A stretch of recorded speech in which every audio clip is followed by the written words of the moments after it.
To my channel. आज के इस वीडियो में हम एंटीकोगुलेंट ड्रग्स के बारे में पढ़ेंगे। इसमें हम इसका क्लासिफिकेशन देखेंगे और देखेंगे कि इनमें कौन कौन से ड्रग्स आते हैं और उनको याद करने के लिए जहाँ पे ट्रिक्स अवेलेबल है उनके बारे में हम पढ़ेंगे। तो चलिए शुरू करते हैं। एंटीकोगुलेंट ड्रग्स यानी कि नाम से समझ में आता है कि कहीं ना कहीं ये कोगुलेशन को रोकेंगे। तो anticoagulant drugs are those drugs which prevent और reduce coagulation of blood and prolonging clotting time.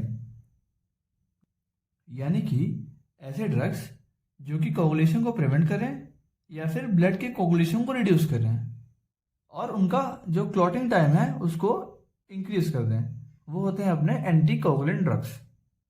जो अपने एंटीकोगुलेंट ड्रग्स हैं वो दो टाइप के हैं। एक होता है डायरेक्टली एक्टिंग, दूसरा होता है इनडायरेक्टली एक्टिंग।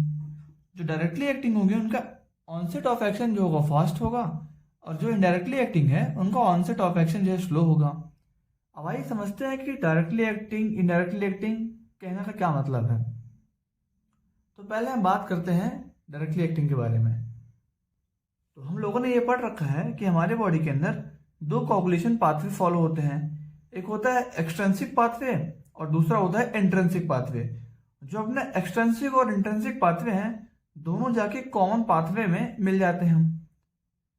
और जो अपने डायरेक्टली एक्टिंग एंटीकोगुलेंट ड्रग्स हैं वो इन्हीं पाथवेज को ब्लॉक करते हैं। यानी कि जो अपने डायरेक्टली एक्टिंग एंटीकोगुलेंट ड्रग्स हैं वो कहीं ना कहीं उस पाथवे को ब्लॉक करेंगे जिससे कोगुलेशन हो रहा है। तो सबसे बेस्ट पाथवे को ब्लॉक करना होगा कॉमन पाथवे को ब्लॉक करना। तो इसलिए हम मेनली ड्रग्स को ऐसे डिस्कवर करते हैं जो कॉमन पाथवे को ब्लॉक करे, जिससे चाहे एक्सट्रिंसिक मैकेनिज्म के थ्रू कोगुलेशन स्टार्ट हो या फिर इंट्रिंसिक मैकेनिज्म के थ्रू कोगुलेशन स्टार्ट हो, दोनों को ये ब्लॉक कर सके। तो मेन जो अपना डायरेक्टली एक्टिंग एंटीकोगुलेंट ड्रग्स हैं वो दो क्लॉटिंग फैक्टर वो ब्लॉक करते हैं, क्लॉटिंग फैक्टर 10A और क्लॉटिंग फैक्टर 2A। जो अपना 10A है वो एक्टिवेटेड फॉर्म होता है फैक्टर नंबर 10 का।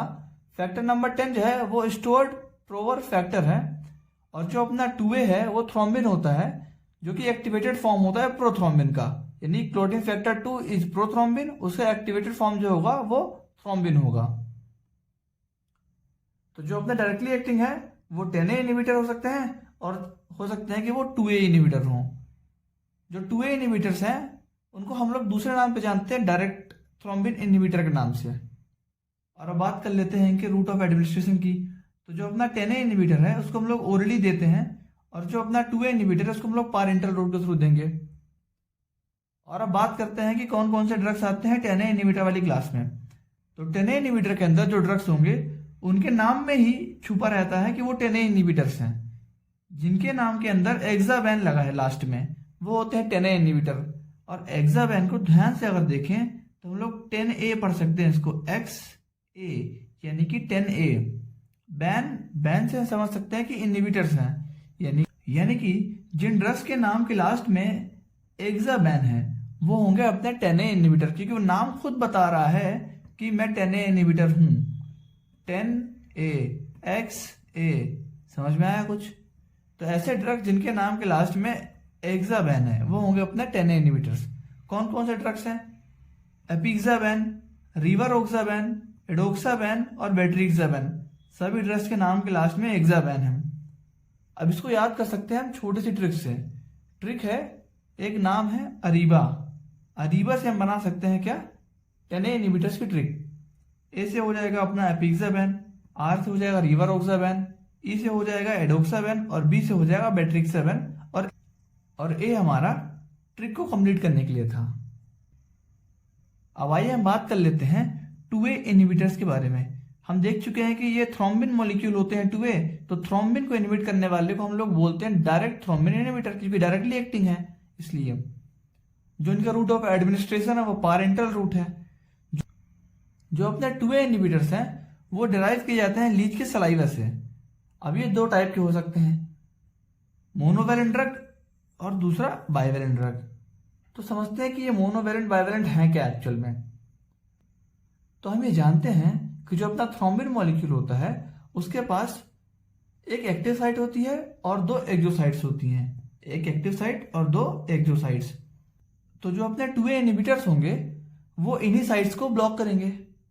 तो मोनोवैलेंट ड्रग्स ऐसे ड्रग्स जो कि केवल और केवल एक्टिव साइट्स को ब्लॉक करते हैं वो होते हैं मोनोवैलेंट ड्रग्स। और जो बाइवैलेंट हैं वो एक्टिव साइट के अलावा एक्सोसाइट 1 को भी ब्लॉक करते हैं। जब प्रोथ्रोम्बिन के साथ ये ड्रग्स ऐड हो जाते हैं तो प्लेटलेट का एक्टिवेशन नहीं हो पाता। जब प्लेटलेट एक्टिवेशन नहीं होगा तो कोगुलेशन नहीं होगा। और जब ये मोनोवैलेंट और बाइवैलेंट ड्रग्स एक्सोसाइट्स या फिर एक्टिव साइट्स पे जब जाके बाइंड कर जाते हैं तो अपना क्लॉटिंग फैक्टर जो है वो इनहिबिट हो जाता है, जिससे आगे का कोगुलेशन स्टॉप हो जाता है। तो आइए हम बात कर लेते हैं कि कौन कौन से ड्रग्स मोनोवैलेंट में आते हैं, कौन से ड्रग्स है अपने बाइवैलेंट। तो मोनोवैलेंट के अंदर एर्गेट्रोबैन और डेबिगैट्रिन है। इनके नाम के लास्ट में भी बैन लगा है, तो बैन से याद कर सकते हैं कहीं ना कहीं इनहिबिटर्स ही होंगे। तो कौन कौन से हैं? एर्गेट्रोबैन और दूसरा है डेबिगैट्रिन। नेक्स्ट हम बात करते हैं बाइवैलेंट ड्रग्स की। तो बाइवैलेंट ड्रग्स जैसे कि हम डिस्कस कर चुके हैं कि ये एक्टिव साइट और एक्सोसाइट्स 1 पे जाके बाइंड करेंगे। इनमें कौन कौन से ड्रग्स आते हैं? तो बाइवैलेंट है तो हम याद कर सकते हैं कि बाई में क्या होगा, एक बाई वाला आएगा, यानी कि बाईवैलिरुडिन। बाइवैलेंट बाईवैलिरुडिन। दूसरा है लेपिरुडिन। जैसे कि ये लीच से डिराइव्ड है और जो लीच का साइंटिफिक नेम है उसमें हेरुडिन आता है, इसलिए इनके ड्रग्स के नाम के लास्ट में भी रुडिन आता है। बाइवैलेंट है तो बाईवैलिरुडिन। लेपिरुडिन जो है एक रिकॉम्बिनेंट मॉलिक्यूल है, इस पे थोड़ा सा मॉडिफिकेशन किया जाता है, उसके बाद फिर इसको बनाया जाता है, इसलिए रिकॉम्बिनेंट मॉलिक्यूल है ये। यहां तक बात हो गई अपने directly acting anti coagulant drugs की। अब नेक्स्ट है हमारा indirectly acting anti coagulant drugs. जो अपने इनडायरेक्टली एक्टिंग वाले ड्रग्स होते हैं उनको जो ऑनसेट ऑफ एक्शन है स्लो होता है। ये किसी कोगुलेशन पाथवे को ब्लॉक नहीं करते हैं, बल्कि ये क्लॉटिंग फैक्टर के सिंथेसिस को ब्लॉक कर सकते हैं, या फिर जो अपने क्लॉटिंग फैक्टर्स हैं उनके अगेंस्ट प्रोटीन सिंथेसिस करा सकते हैं। तो आइए देखते हैं कौन से ड्रग्स क्लॉटिंग फैक्टर के सिंथेसिस को इनहिबिट करते हैं और कौन से ड्रग्स क्लॉटिंग फैक्टर के अगेंस्ट प्रोटीन सिंथेसिस करते हैं। तो चलिए देखते हैं कि अपना जो इनडायरेक्टली एक्टिंग ड्रग्स है वो 3 पार्ट में डिवाइडेड है। पहला है कॉमरिन ड्रग्स, दूसरा हिपेरिन ड्रग्स और तीसरा हिपेरिन लाइक ड्रग यानी कि फोंडापेरिनेक्स। तो सबसे पहले स्टार्ट करते हैं कॉमरिन ड्रग्स से। कॉमरिन ड्रग्स में हमारा जो मेन ड्रग है और हमें एक ही ड्रग पढ़ना है इसमें, वो है वारफेरिन। वारफेरिन की अगर मैकेनिज्म ऑफ एक्शन की बात करें तो जो वारफेरिन है वो इनहिबिट करता है सिंथेसिस ऑफ क्लॉटिंग फैक्टर 2, 7, 9 और 10।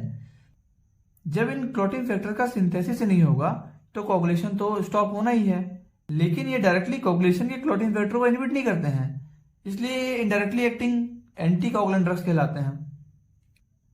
जो हिपेरिन ड्रग्स हैं अपने, उसको फर्दर 2 क्लास में डिवाइड किया गया। एक है अपना अनफ्रैक्शनेटेड हिपेरिन जिसको हम बोलते हैं हाई मॉलिक्यूलर वेट हिपेरिन, और दूसरा है अपना लो मॉलिक्यूलर वेट हिपेरिन जिसमें 2 ड्रग्स आते हैं। कौन कौन से? इनोक्सोपेरिन और डेल्टीपेरिन। पेरिन हिपेरिन में भी है और इनोक्सापेरिन और डेल्टीपेरिन में भी है। तो याद रख सकते हैं कि ये हिपेरिन वाले ही हैं ड्रग्स। ये है अपने लो मॉलिक्यूलर वेट हिपेरिन्स।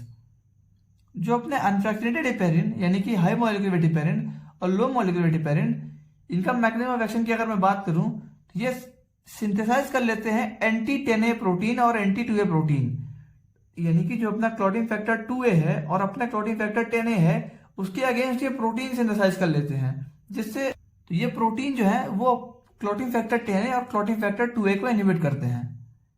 और ये डायरेक्टली इन्वॉल्व नहीं हो रहा है 2A और 10A को ब्लॉक करने में, इसलिए ये indirectly acting anti coagulant drug के अंदर आ रहा है।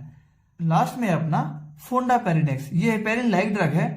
इसका जो मैकेनिज्म ऑफ एक्शन है वो हिपेरिन जैसा ही होता है, बस जैसे अपना हिपेरिन एंटी 10A और एंटी 2A प्रोटीन सिंथेसाइज करता है, लेकिन जो अपना फोंडापेरिनेक्स है वो केवल एंटी 10A प्रोटीन सिंथेसाइज कर पाता है और ये 10A फैक्टर को इनहिबिट करता है। तो अगर मैं लास्ट में समराइज करूं उस पूरे वीडियो को, तो अपना जो एंटी कोगुलेंट ड्रग है 2 पार्ट में डिवाइड है अपना, एक डायरेक्टली एक्टिंग, दूसरा इनडायरेक्टली एक्टिंग। डायरेक्टली एक्टिंग के अंदर जो है अपना 10A इनहिबिटर है और 2A इनहिबिटर है। 10A इनहिबिटर को हम लोग ओरली लेते हैं और 2A इनहिबिटर को हम लोग पैरेंटल रूट के थ्रू लेते हैं। 10A इनहिबिटर्स के अंदर हमें 4 ड्रग्स पढ़ने हैं, एपिक्साबेन, रिवारोक्साबेन, एडोक्साबेन और बेट्रिक्साबेन। और 2A इनहिबिटर्स के अंदर हमें 2 टाइप के ड्रग पढ़ने हैं, एक मोनोवेलेंट ड्रग, दूसरा बाइवेलेंट ड्रग। मोनोवेलेंट ड्रग जो है उसमें पढ़ने हैं एर्गोट्रोबेन, दूसरे डाइपेकेट्रन, और बाइवेलेंट ड्रग उसमें पढ़ने हैं बाइवेल्यूडिन और लिपेरुडिन।